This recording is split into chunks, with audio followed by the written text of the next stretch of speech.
Hello, how are you today? I hope everyone is having an amazing Monday. Once again, I'd like to welcome you to the THC show with Jericho Spitz. Thank you for joining in. And today's topic is going to be reset. Reset. The Great Reset, which is probably what this period of history is going to go down in history as, from the looks of things. Welcome to the show.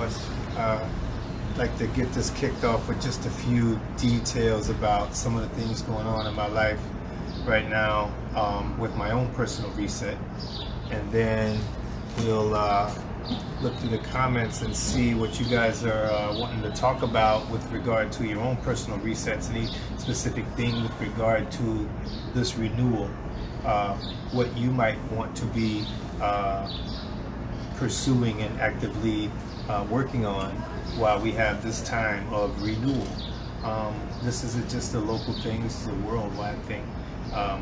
This planet has been split into nations and countries, from tribes and from continents full of people that were all considering themselves part of the land, part of one, and now we're all so separated and so distinguished from each other that we don't even see our fellow man as human anymore. Sometimes we let people just get exterminated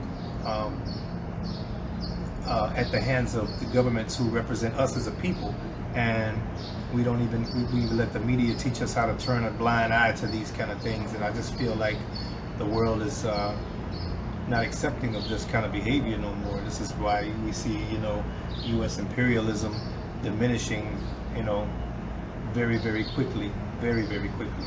And there's a lot of scrambling going on right now to try to keep this oligarchy in place, if you will. But it just seems that, the planet wants humanity to be a healthy part of the planet like it was traditionally, before capitalism, the rise of capitalism really caused that to go away. And now it seems that the Earth wants us to be less of a cancer and more of an organ that actually helps the planet, once again, as we used to be. So there seems to be a worldwide calling for the nomadic, the archaic revival, as the late great Terence McKenna would say. You should definitely check out some lectures from Terence McKenna on the archaic revival and what he called a journey back to being one with the earth, one with the plants, one with the organism that we live upon, that provides us sustenance, that we are utterly destroying with so much plastic in the oceans and so much garbage and destruction everywhere. I mean, all you have to do to know that this reset, this great reset, is going to go down in history as one of the greatest epochs, one of the greatest changes, moments of change in human history, is just the very fact of what nature is expressing to us right now, that humans have been withheld from our normal mode of business, which has not been the care of nature and the care of our environment. Now, I know a lot of different people from different parts of the world and from different class systems and backgrounds, and some of my friends are, this, and some of them are that, and some of them may not like each other if they met. But that's the thing, is I've always been a pretty eclectic person with eclectic tastes, and I range from hip hop to classical music, and reggae, and I've been into so many different sections of society that my network is pretty diverse, very, very diverse. I'd say a lot more diverse than many people. But I'm saying that to say that some of the things that I talk about on this show, some people may think that these are Republican or Democratic ideals, or these are left or right wing ideals. What I tend to do is try to not feed into that that polarization of us. And I try to deal with subjects that affect humanity, period, as a whole, because I see you as me. And every single one of us is the same entity, and that entity is the divine, holy energy that we call God, the universe, the matrix. We're all with consciousness, and all of us, we're all made of the same stardust, we're the same consciousness, and we're the same atom. All is atum, A-T-U-M. That was one of the things that Egyptians expounded upon and explored in their literature, and I think that doing a little research into what all is atum means would behoove most of us. But that being said, I just really feel that nature has shown us what we've done to the planet, how scared nature has been, how limited nature has been because of us, how much destruction to nature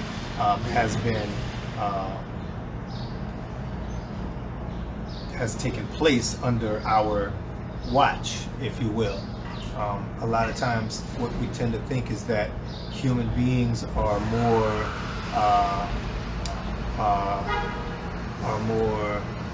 intelligent, if you will, or advanced than other creatures. And I just would like to say that on that subject, I think that we have a lot to learn from planets and surroundings, especially plants. The plant kingdom is very, very, very intelligent. The intelligence and the education and the memory that some of these 200, 300, 400, 500-year-old trees hold, if the average American understood, the average human understood the intelligence, the telepathy, and the networking capability of plants and how they communicate, I mean, it would really blow our minds. It shits on our communication. We got cell phones. A signal that can barely, work sometimes, and like, trees don't have that problem. Oh my God. But that's a whole nother subject, I just want to get into I didn't want to let that tangent take me aside from the main topic, which is the reset, but it's very important for us to understand that there are some very important, intelligent, valuable elements of nature that are speaking to us right now, and that we really need to hear, and we need to listen, and we need to use this as a mirror to look at our own cultures and our own selves and our own lives, our own behavioral patterns, our own habits daily. We need to look at the things that we are doing on a daily basis and try to focus a bit more on how we can become more at one with the planet, meaning less consumerism, less pollution, less littering, less negative vibrational focus in general. Because even if you're just thinking negative thoughts, you're still affecting the planet in a negative way. And I know that this may sound a little extreme to some people, in my circle, but there are some other people in my circle who know that this is real and it's serious. And no matter where you are in your level of consciousness and in your consciousness education, you can always be moving in this direction. So no matter where you are in your consciousness elevation, if you're moving in this direction, then I can connect with you. But if you're standing still stagnant and you're going backwards, then it's kind of hard for me to really feel that vibration, because my vibration is moving that way. And if your vibration is moving that way, then there's going to be too much friction for us to really vibe. So it's just not going to be much of a connection between us. That's just where I'm at, and I've always kind of been like that, and while I was at places where I was in a lower vibrational state and in a lower consciousness state than I'm at now, when I was there, I was the same way. I was only trying to connect and network with people who are moving in the direction I'm moving in. And I think that in the past year or two, I've made a whole lot of strides in my consciousness and in my willingness to accept negative vibrations around me less and less and less and less and less as time went on. And I'm at a point now where I'm just, I'm really, really clean. I'm really, really determined to focus all of my intention and all of my resources and all of my time into reprogramming myself into the highest version of me that I can possibly be. So this is my great reset personally, and I admonish you guys all to, if you're not already on the path of resetting yourself right now, that you start focusing a little bit on like what things you might be able to let go that you've been dying to let go, you just haven't had the balls to, or you haven't had the resources to, or you haven't had the time to, or you haven't had the focus to. Like, start thinking about the things in your life that are toxic to you, that bring you nothing but a drain on you, and don't produce anything of assistance for you. So start thinking about these kind of things and put a little focus into it, so that you can change one thing about yourself that makes you better. That does a lot to make this whole planet better. If everybody on the planet right now, if all 8 billion people all together today did one thing to change our habits and take one bad habit away or add one good habit, what would that do for the entire planet as a whole? So the point I'm getting at is that the macrocosm is in the microcosm. All is attuned. You are Adam. You are the entire universe. The entire universe is in you. So when you change you, you're changing the entire universe. Everything changes because of the one fluctuation of your thought pattern going from negative to positive. This is real. And I'm going to be talking more about this in future shows. I've talked a lot about some of the stuff in the past, but I just really want to focus on, with the Great Reset and how we might be able to reset ourselves greatly. And also, I see there's some people watching, but I haven't really seen anybody commenting. So let me know. Just check in and say hi when you get in the room, so I know you're here.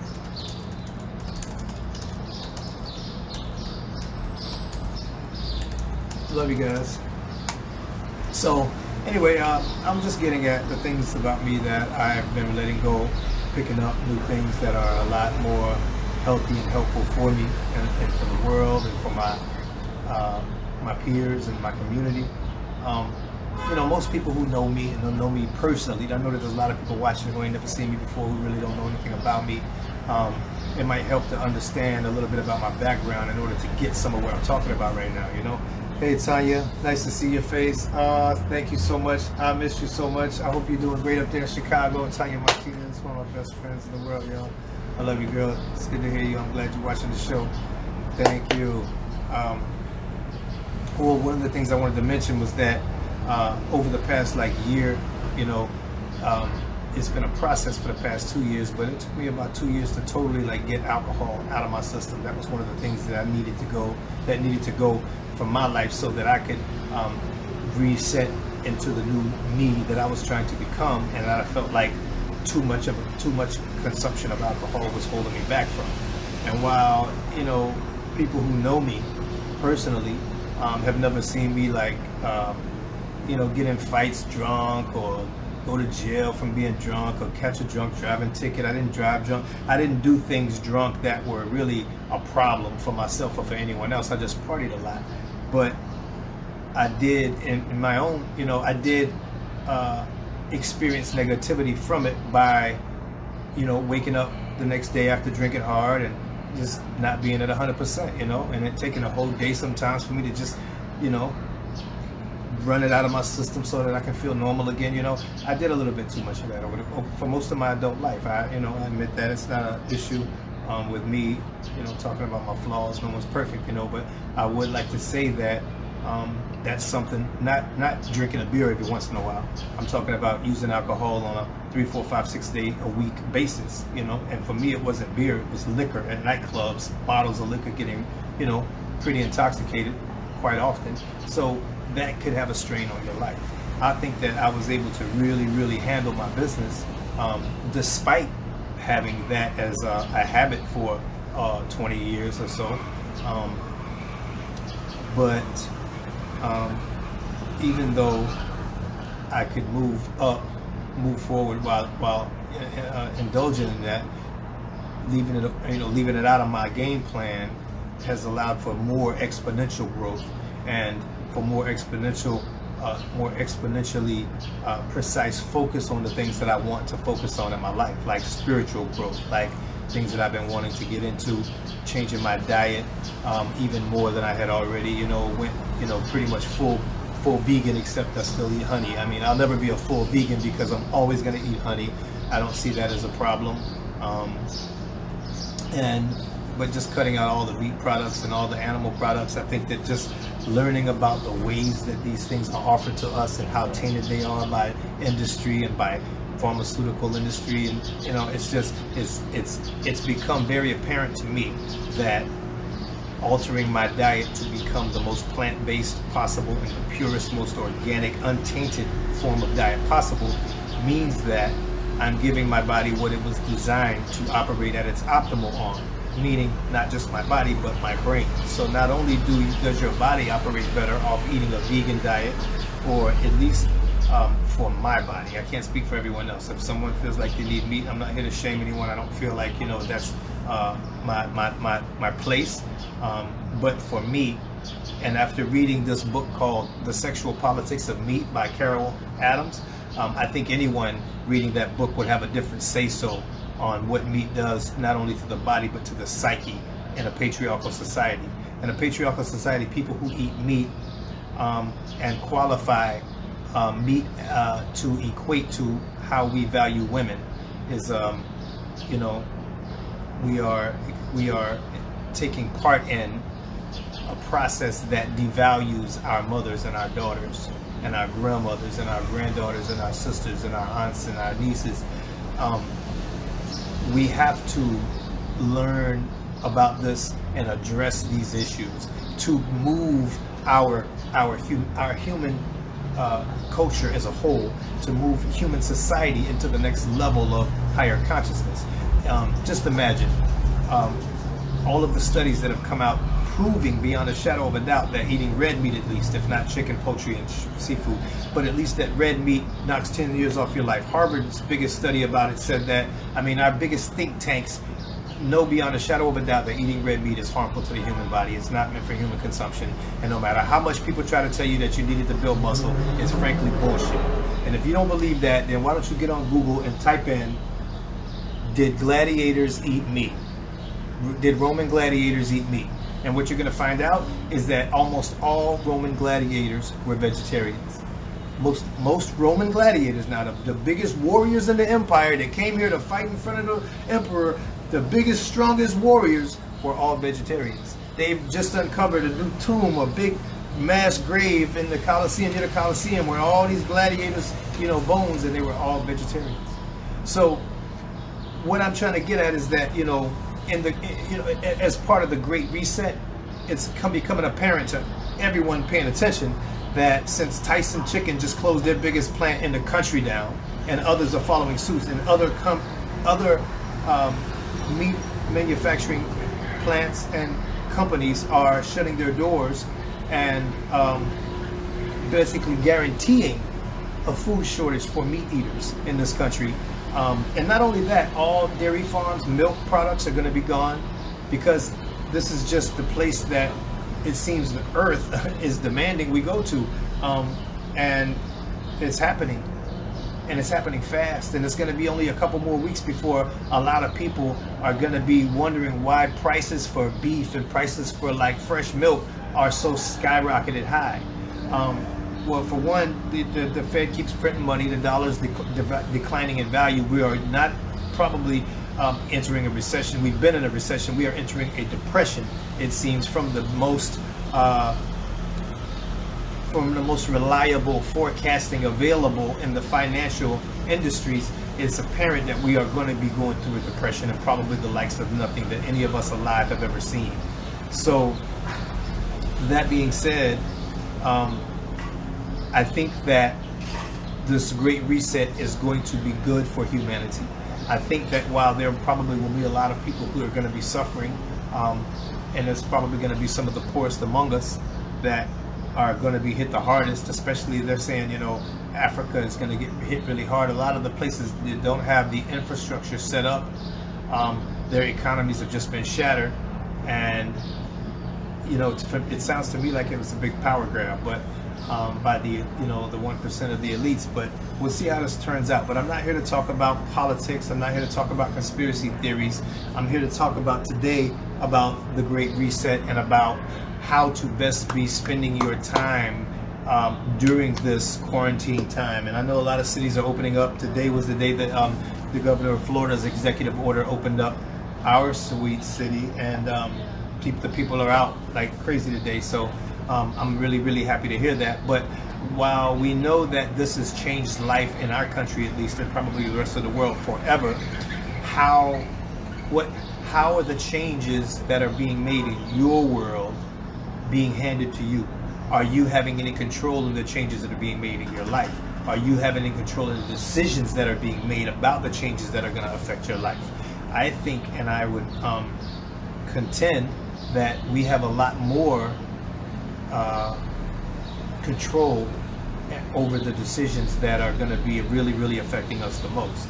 Most of the decisions that we have to make right now that will affect us the most individually are how we're going to move forward consciously. And by that I mean the foods that we're going to eat.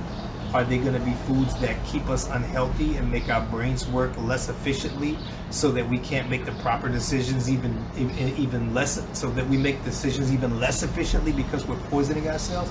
Or are we going to be eating more green leafy vegetables, foods that are really good for our body and our brain, so that we think better? I can say this unequivocally as being pertinent to the reset, because I reset myself about 14 years ago when I first came across plant medicine and experienced dimethyltryptamine. This experience reset me completely in one instant. In a 10-minute set, instance of my time, my entire paradigm melted away and became an entire new way to look at the world.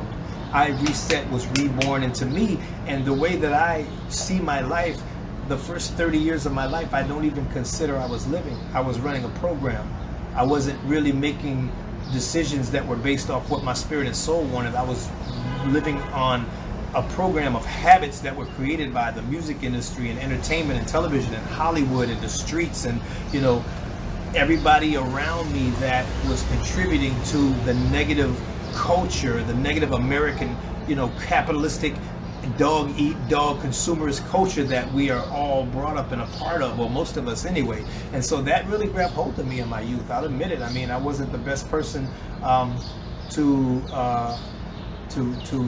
be around if you wanted high vibration, but at about age 30, at about 21, I started moving in a direction, towards the light, but I was really still pretty lost, and I didn't know anything about real spirituality. I only knew history and it had an education on that kind of thing. But once I got into a little more spiritual experiences, and plant medicines is really what brought that on for me, it really started to change things for me and allow me to make great strides in a very, very short period of time with regard to altering the level of vibration I wanted to focus on and exhibit and express to the world.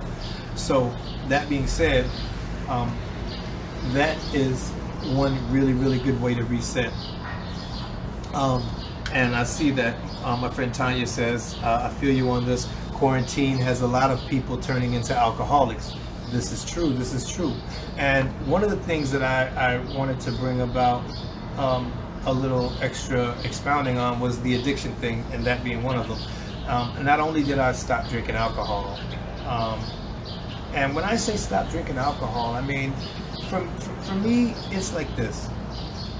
I don't like to label myself. I mean, when I started the show, I was talking about veganism, and I really, really strive to be, eat a plant-based diet. But I would rather say I want to eat a plant-based diet, or I'm eating a plant-based diet, rather than I'm a vegan. When you say vegan, it tends to label you, and people who aren't that feel alienated from you, and that's not my purpose here. My purpose is not here to try to give myself a label that you aren't. It's just to try to explain where I'm going and offer some perspective on why I'm going that direction, and if there's anything that anybody out there wants to take from it or add to it, then that's what this discussion and dialogue platform called the THC Show is for. So please get in the comments and say what's on your mind, and I'm definitely interested in hearing it and responding to it. I wanted to go a little further with the reset part and talk about love and sex. There's a few topics that I want to address that maybe for some people, you know, like a lot of people don't like to talk about these kind of things in a public forum.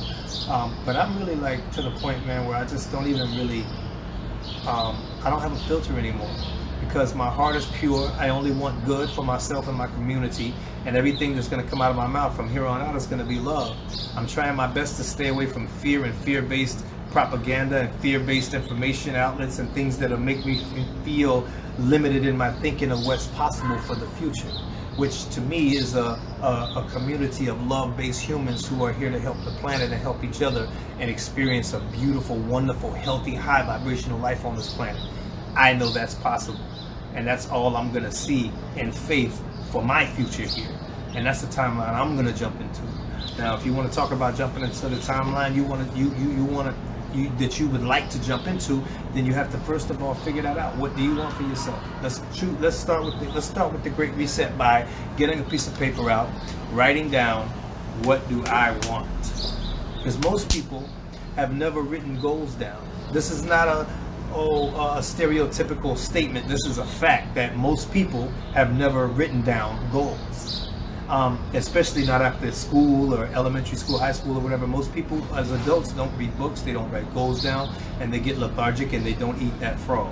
They procrastinate and they don't do all of the things that they want to do in their life. If they really was to sit down and ask themselves, what do I want? So asking yourself, what do you want, is the key. And when you know what you want, ask yourself the next question: is it good? Is it helpful? Does it hurt? Because if it hurts, then it's probably not a goal you want to embark on. And I don't mean it hurts. I mean it hurt not you. I mean, it doesn't hurt other people. If it harms anyone or harms anything, then it's probably, in my opinion, not something that you know is worthy of making a goal. You want to help. You want to love. You want to grow. You want to get enlightened and enlighten others. You know. But long story short, that's just one of the things that is necessary for the Great Reset, for writing down of your goals. What do you want to do? Figure out how you want to be. If you don't like the way your life is going right now, if you don't like your job, if you don't like where you live, if you don't like your circle that you're around, if you don't like the neighborhood you live in, or even the state you live in, or the country you live in, if you don't like some of the things in your diet, if you don't like what you're listening to on the music side of things, if you don't like the TV or movies you're watching, if it's all making you feel fear, if it's all making you feel limited, or not if any of it is making you feel fear, or if any of it's making you feel limited, then now is the time to say no. Now is the time to remove it. Now is the time, right now, when all this shake-up shit is going on and it's like, stir everything up in a pot and now let's create something new. This is the perfect time to start right now creating the life that you want for yourself.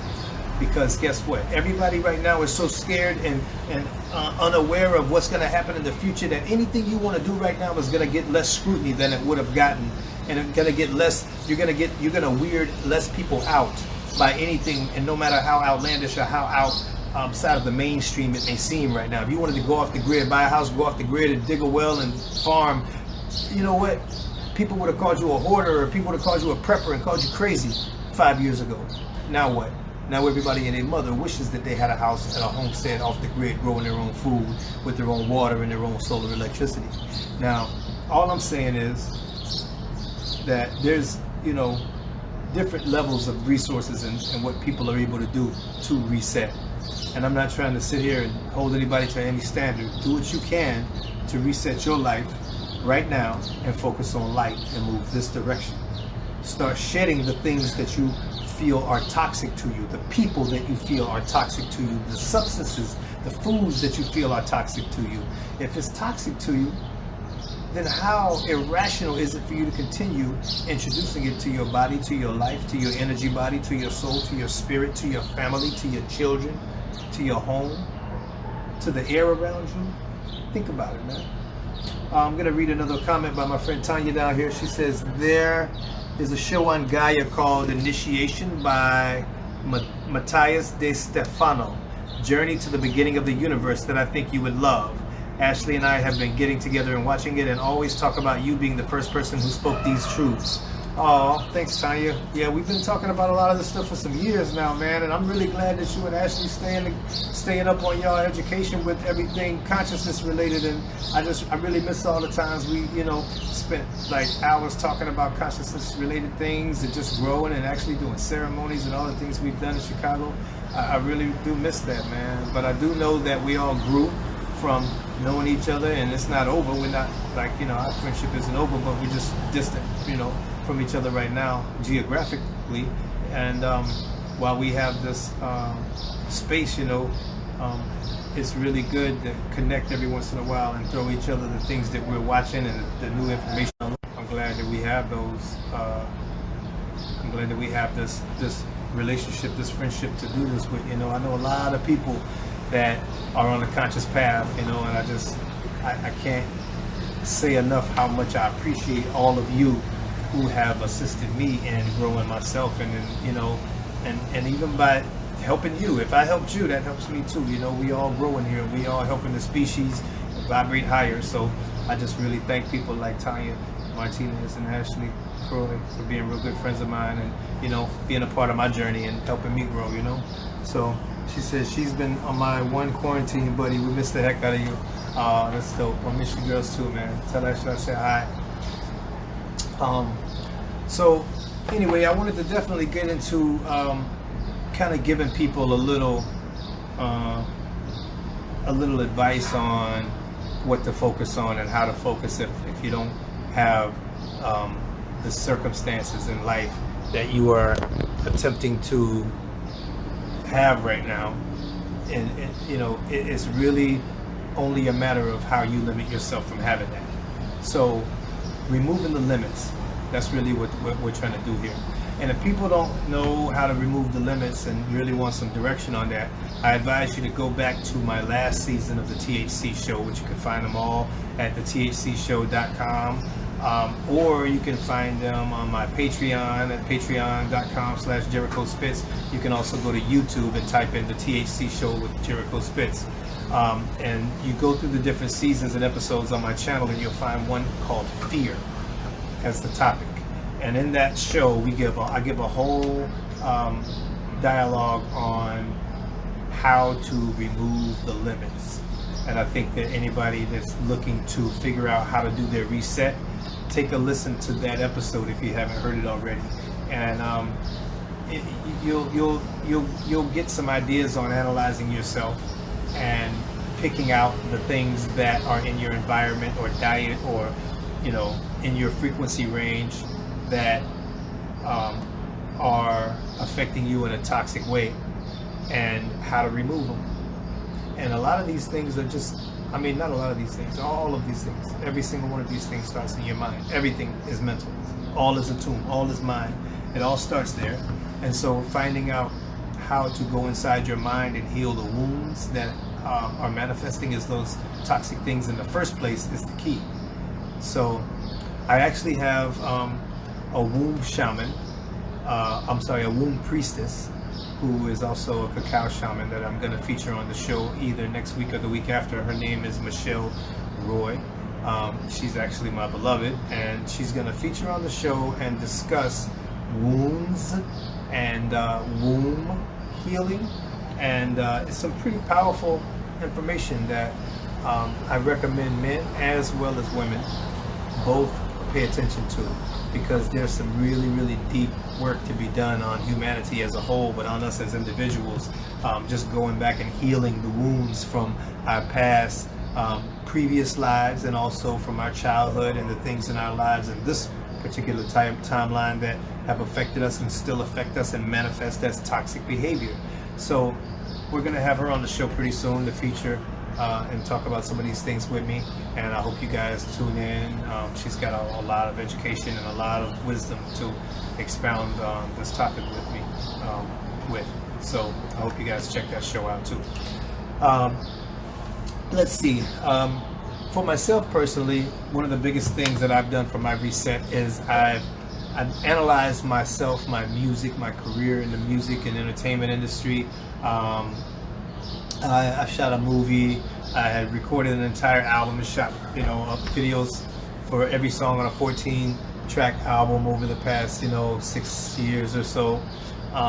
That was a very long project to try to complete, and by the time I got to the end of the project, or closer to the end of it, I realized that all of the music that I had been making, just not all of it, but most of it, was not resonating with who I was becoming. So to be an authentic version of myself, I had to shed the things that just weren't representing me anymore and who I am. So what I did was I dropped that album project, which was going to be called the Jericho Spitz LP, because most of the songs just are not songs that vibrate on the frequency I've attained since I began that project. Oh, and I see my mom just joined. Hi, April. She said, and it's never too late to reset. Thank you for joining the show. So glad to hear you. And you're right, it's not. And I'll be 100. If I need to reset again, I'll reset again. But in the process of, dumping basically an album that I spent, I don't know, over $100,000 on, including all the videos, probably, I don't even know how much money I spent on it over the past several years putting it all together, but I ended up dumping the project, and I'm working on a new project. I'm also dumping the name. My name in the entertainment industry will no longer be Jericho Spitz. I am changing my name again to Jericho Rose. I'm going to leave the speculation about the change for a future time, but let's suffice it to say that I'm in Phoenix mode, reset mode, and that's a rising from the ashes. So Jericho Rose from the ashes, and also there is my favorite plant in the world, which is called the Jericho Rose. If you don't know what that is, I suggest you order one. Put it in a bowl of water. Keep your eyes on it for 5 or 10 minutes. It'll blow your mind. It's used in magic. It's used in resurrection spells, which I've never done, but I use it more for its blessing capabilities and what it does for blessing your love, blessing a new love.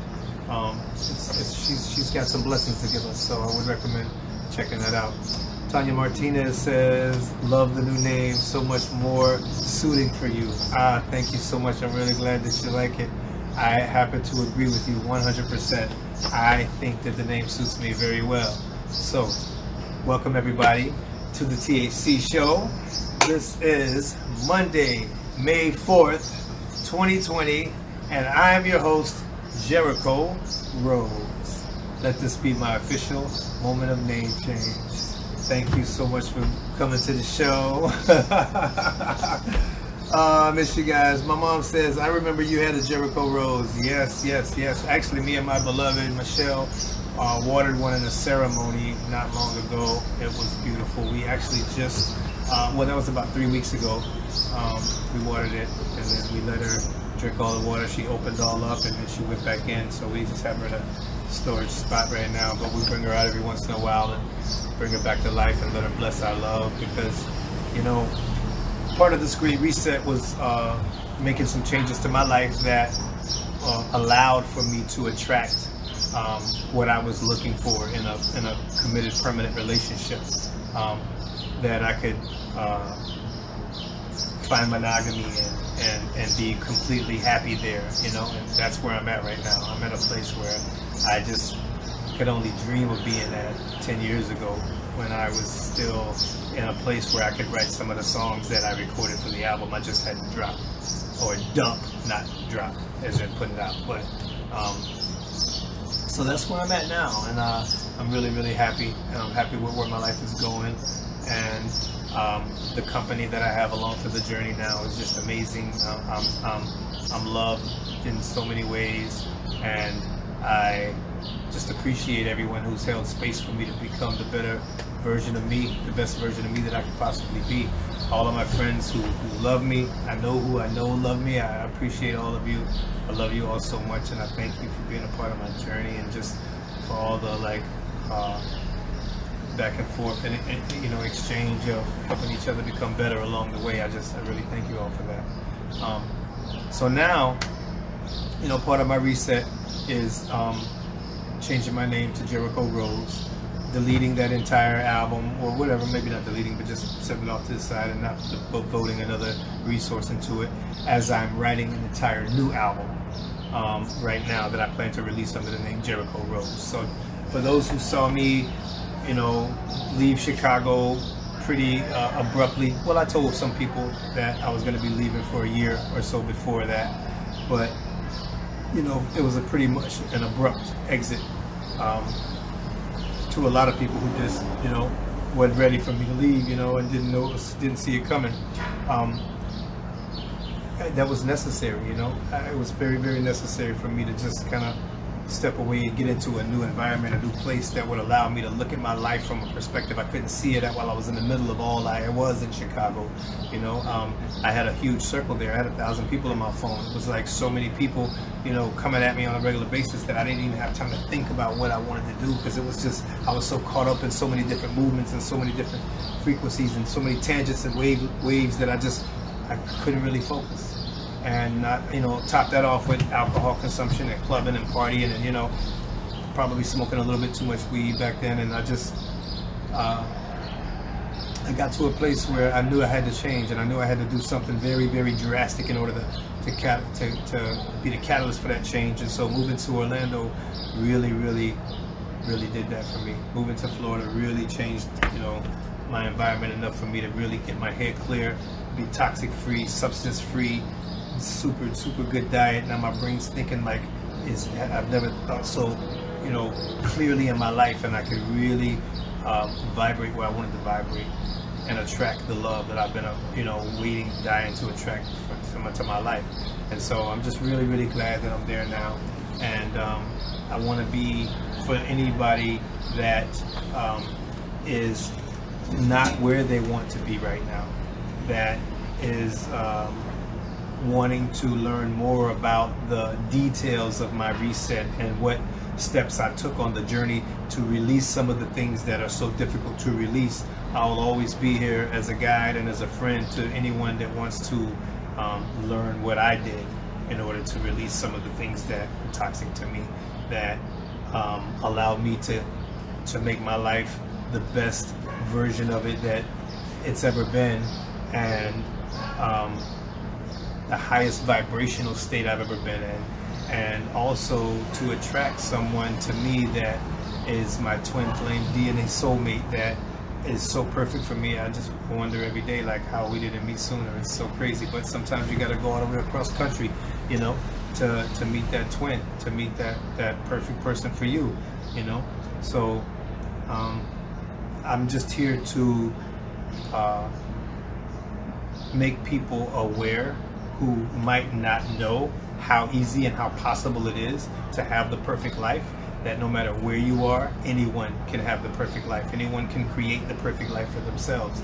The first biggest obstacle in the way for most people is believing that they can do it in the first place. Most people get so downtrodden by life that they forget that they are God.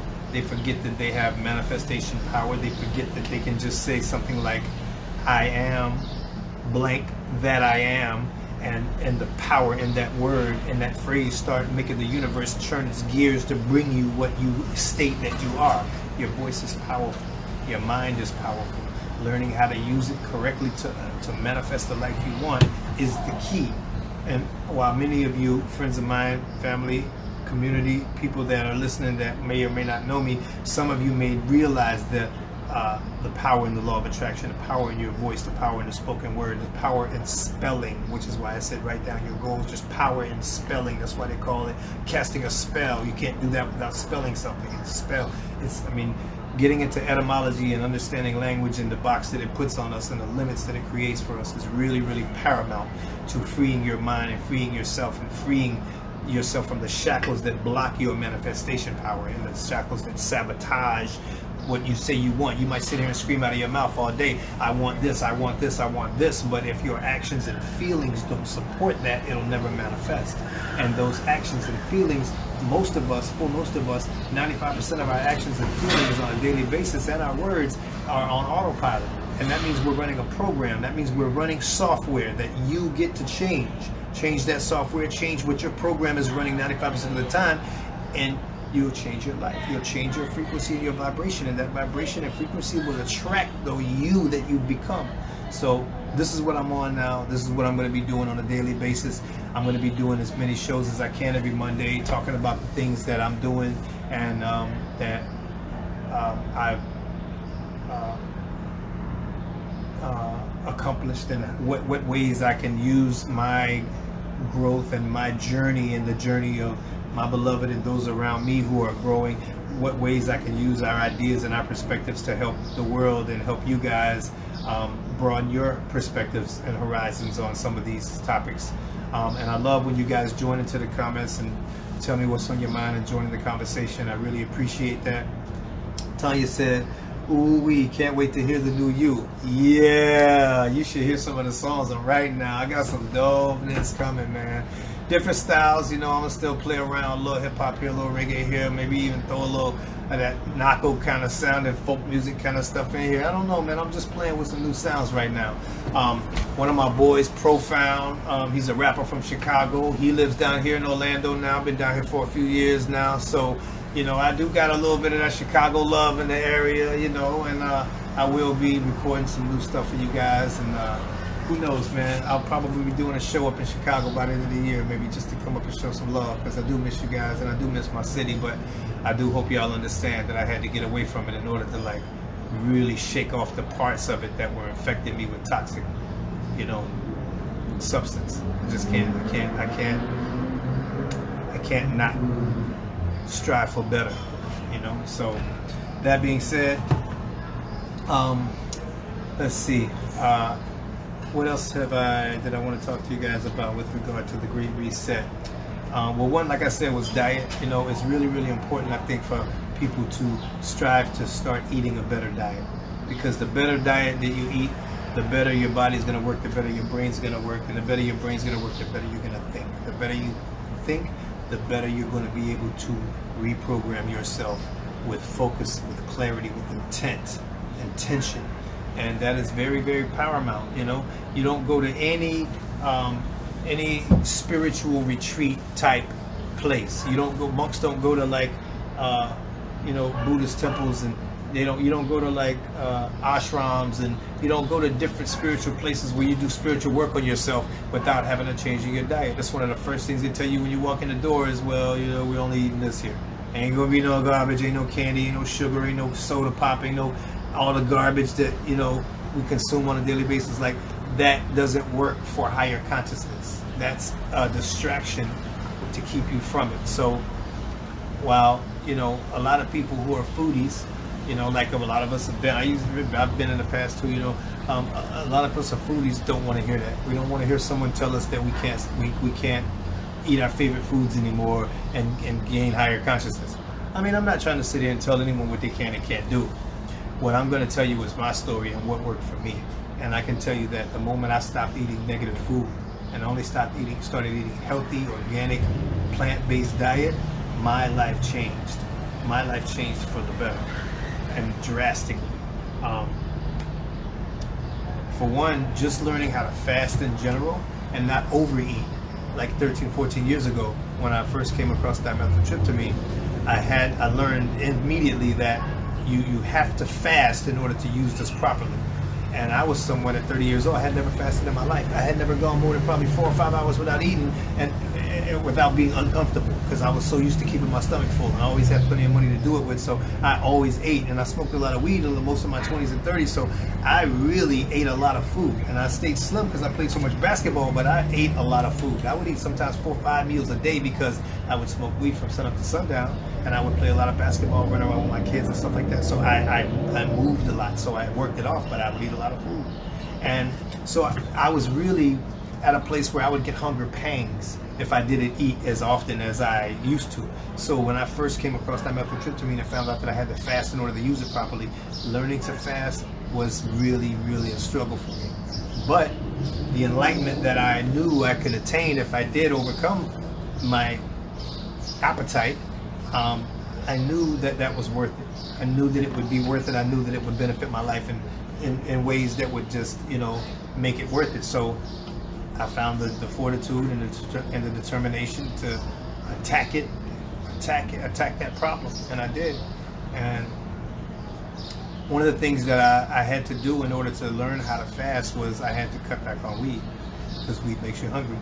And so if you smoke weed and you're fasting, you're going to be in pain because you're going to be so hungry and having the munchies so bad. So the first thing to do if you're going to try to fast a little bit, if work on diet, is cut back on weed. I mean, it's one thing to like take a couple hits, but when you sit here and smoke a whole blunt to the face, which a lot of people in the culture that I grew up with adhere to, is, to me now, with the way I look at it now, like smoking a blunt to the face is abusing weed. It's abusing marijuana. It's not using it it's not using it in a positive way when you're stuck on the couch staring at your phone and can't move because you don't smoke too much.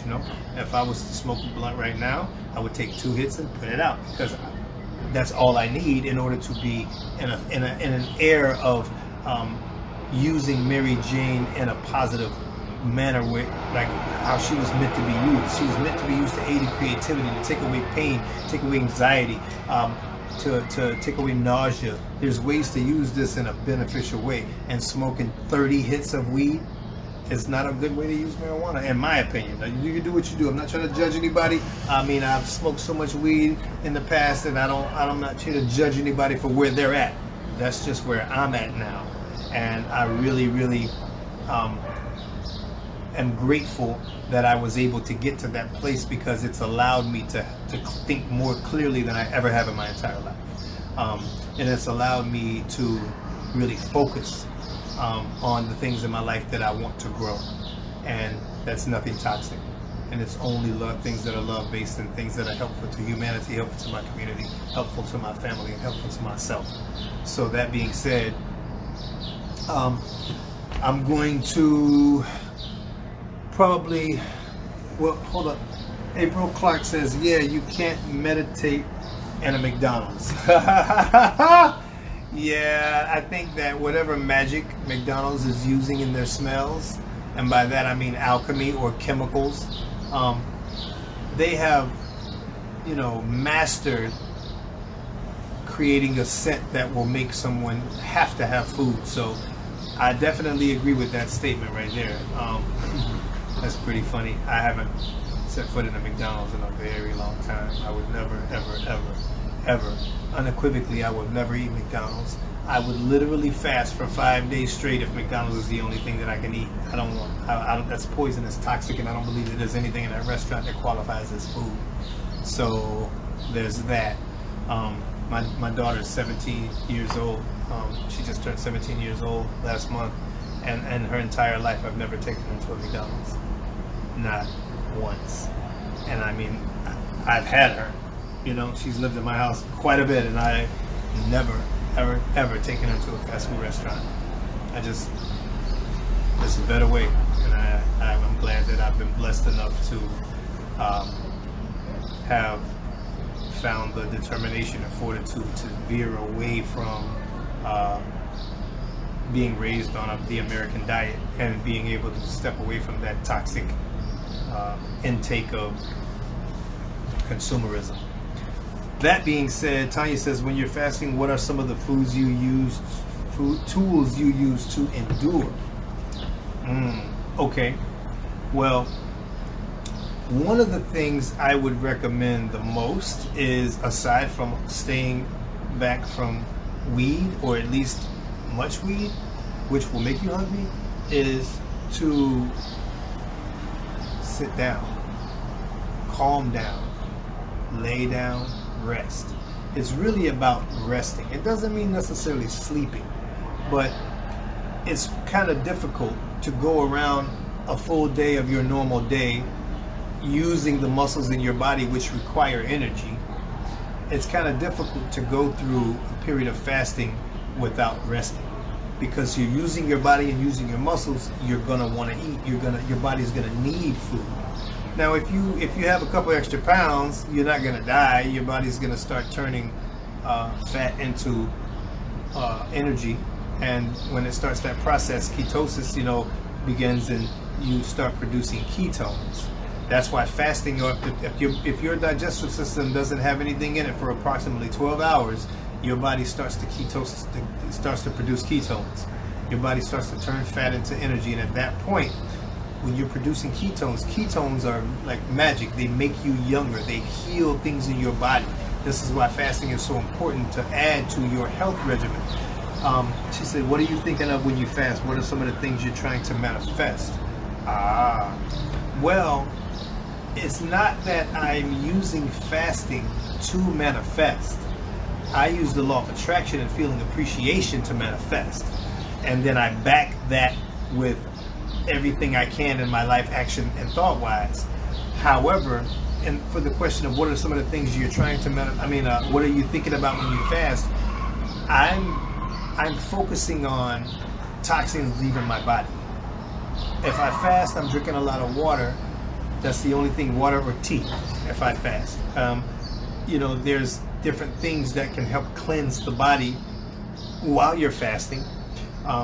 And this is what I would want to focus on: seeing negativity leave my body, seeing and visualizing things that I know I put into my body that were toxic, seeing them leaving, feeling them leaving. Every time I use the restroom in 1 or 2 while I'm fasting, I'm seeing the toxicity. I'm seeing the consumerism. I'm seeing the low vibrational, the addictions. I'm seeing it all leaving my body as I'm fasting. So it's not necessarily that I'm trying to manifest a specific thing that I'm trying to create, but I am focusing on what's leaving when I'm in that process. So what I do is I rest and I work on more writing and more mental exercising kind of things rather than anything physical. That's one of the biggest things that you can do to make fasting easy, is stop moving. Because if you're not moving, then your body doesn't really need much, So I hope I answered that question to your satisfaction. I see you said love it, so I'm assuming I did. Thank you. So that being said, I would like to kind of wrap this up in just a little bit, because I'm going to be making the shows roughly an hour long as often as I possibly can. I don't want to go too much over that most days, because I'm trying to make sure that I wake up at 4:44 every single morning. I haven't been, honestly, but a lot of days I am up that early. I'm up by at least usually 6, 7 maybe at the latest, but I'm trying to work it out so that I'm up at 4:45, 4:44, every single morning. And in order to do that, I'm trying to get into bed, by 8, 9 in the morning. Some nights I'm in the bed already. And so if I finished wrapping up the show around 8 o'clock and I spent about an hour editing the YouTube version and throwing that up online, I don't want to really keep the shows going past an hour. So, 4:44, Tanya says, why 4:44 a.m.? For one, 4:44 is an angel number, of course. It's also a special number for me personally. I can expound on a few reasons why, but just let it suffice that I use it to communicate with a higher being who I communicate with, and I guess I'll just leave it at that. That's a signature number that this being will grant me their presence if I use this number. So it's kind of important for me, just in general, and from a numerological perspective. But I think that just being up around 4 a.m., there's a lot of gurus who talk about that. Like, for example, Sadhguru gives a good lecture on waking up around 4 a.m., 3:45, 4 in the morning, right? There's a reason for being up around that time, There's a window of opportunity with regard to consciousness and diving into the deeper aspects of yourself, like we want to ascend, rise up the chakras to the crown chakra. That's ascending, but we don't want to not descend. And when I say descend, I don't mean descend vibrationally in a negative way. I mean, you have masculine ascension to the crown chakra, and then you have feminine descension into the womb area or the root chakra. And so mastering the dynamics of using your energy body in this way and going in and out, going up and down rather, is pretty important work that needs to be done in order to ascend. So that being said, I'm trying my personal best to wake up around 4:44 every morning, and this is why I'll be trying to shut the shows down by about 8 o'clock. If I can't, and I'll go a little longer, but I do want to get proper rest so that I can wake up and have a productive day starting quite early in the morning. And if this doesn't work out for me, then I might just have to move the show up one more hour and start around 5 p.m. Eastern Standard Time. And that'll be like 6 in Chicago moving forward in the future. We'll see how that goes. But for now, I just wanted to touch on everybody, touch on this reset with everybody, and kind of just discuss some of the things that I'm working on right now, and just kind of dialogue with you guys about what ways we can use this great reset to better ourselves and to work on higher consciousness.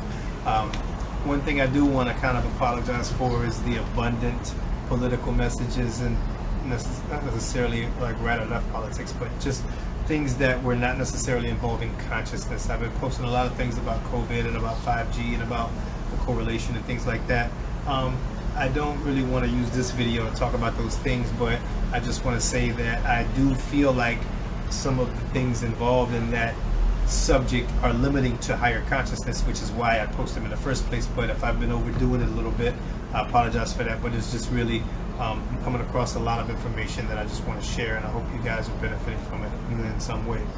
Tanya says, I ask about 444 because I find myself waking up around this time, and it's the only time I wake up remembering some of my dream life. Bingo. It's a very, very popular, it's a very, very powerful time to be awake. And I know I've told you, Tanya, about this book I read years ago by Robert Bruce called Astral Dynamics. And if you haven't had a chance to read a copy of that book, I would suggest you get it on Amazon or find it somewhere, because it's a very... holler at Monique. Monique bought a copy of it, and she'll probably let you borrow it when she's done reading it, if she hasn't been done reading it already. But it's really, really powerful information. It's the first book. It's the first person, Robert Bruce, the author, who gave me the information that allowed me to successfully meditate and get into a meditative trance state that allowed me to leave my body and have an out-of-body experience and travel in the astral plane without using any substances, being 100 completely sober. It's a really powerful book. There's some really powerful information and methodology and instructions on how to use your consciousness, how to take control of your energy body, how to clean and clear all of the energy centers in your energy body so that all your energy is running smoothly through it all. And what's possible once you are able to achieve that will really blow your mind. So I suggest, you get that book. Everybody, not just Tanya, but get Astral Dynamics by Robert Bruce. It's a very, very powerful book. It really changed my life.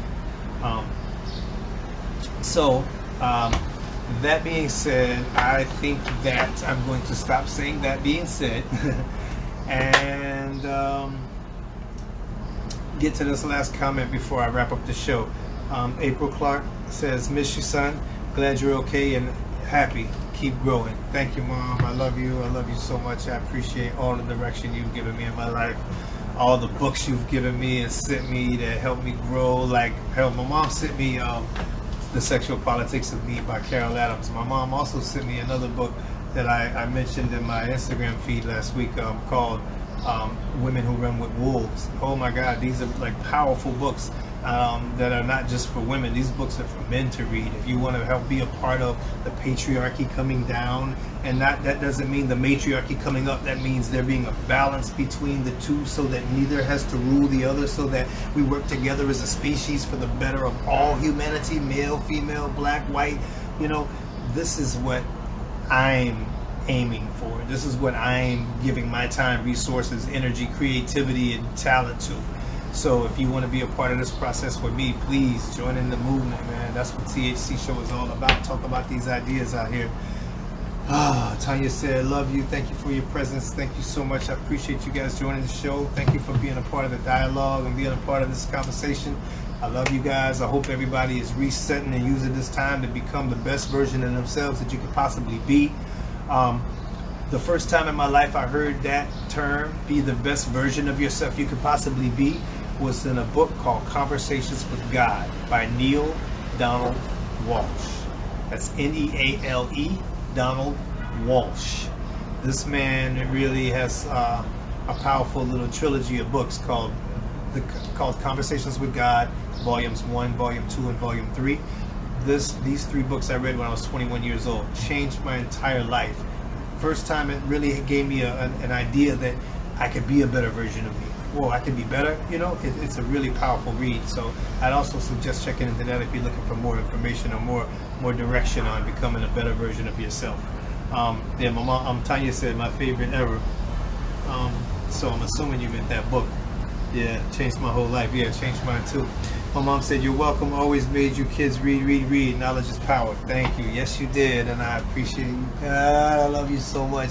I have so much gratitude for you making me read all the books and always having a library of just science and math and space and aliens and entertainment, and I mean just so much non-fiction about every subject, and you never denied me any information. My mother always allowed me to read any book in her library, no matter what the topic was. If it was in a library, I could read it, and that was such a blessing for my life, and just educating me and giving me freedom from the limiting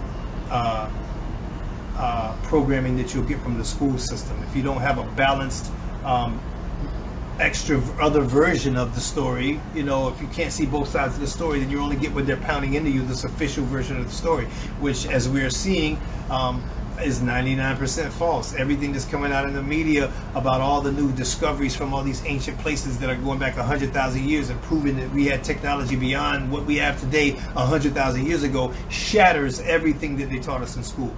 Everything that we've learned in history books is false. Every single thing in history books is false. So I'm just saying that to say that the reason that most of that false history never really had an effect on me was because my mom always had a ton of books that offered different perspectives, and so I always had another perspective that balanced it out for me, so that those toxic thought waves and facts that weren't really facts didn't really sit well in my consciousness. So the reprogramming was a lot easier for me because I paid attention and I read the books and I did the knowledge, and I'm going to continue doing that for the rest of my life. So I just want to give a shout out to April Clark, my mom. Thank you so much for bringing all these books and all this education into my life, and never being too busy to sit down and talk to me about real stuff, and always letting me be myself and supporting me and my creativity, supporting my music and supporting my path the whole way.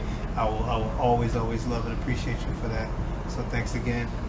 And happy Mother's Day. I love you. It's coming up. I know I can't be there in in Phoenix with you, on Mother's Day, but I'm glad that you got my gift that I sent you in the mail, and I hope that you send me a picture of you holding it up, just so I can see you with it, because I wanted to know you got it. I bought it all the way from Germany to give to you. So anyway, love you. Thank you. I love you too, Tanya. You guys have a wonderful night. Thank you so much for joining the show. Everybody, this has been The Great Reset with Jericho Rose on your THC show. Catch me at patreon.com, where you can support the movement, at patreon.com/Jericho Spitz. If you're not already a patron, I do hope you support the movement and sign up there and donate whatever you can every month, because it does help me keep this platform moving for you guys, and it does help me keep my own personal movement on my creativity and the things that I'm going to be bringing you guys on the music side of things moving forward. That being said, I'm going to go ahead and wrap the show up here. We are Jericho Rose, and the plants at the THCshow.com. Thanks for joining the show. Love you guys. Peace.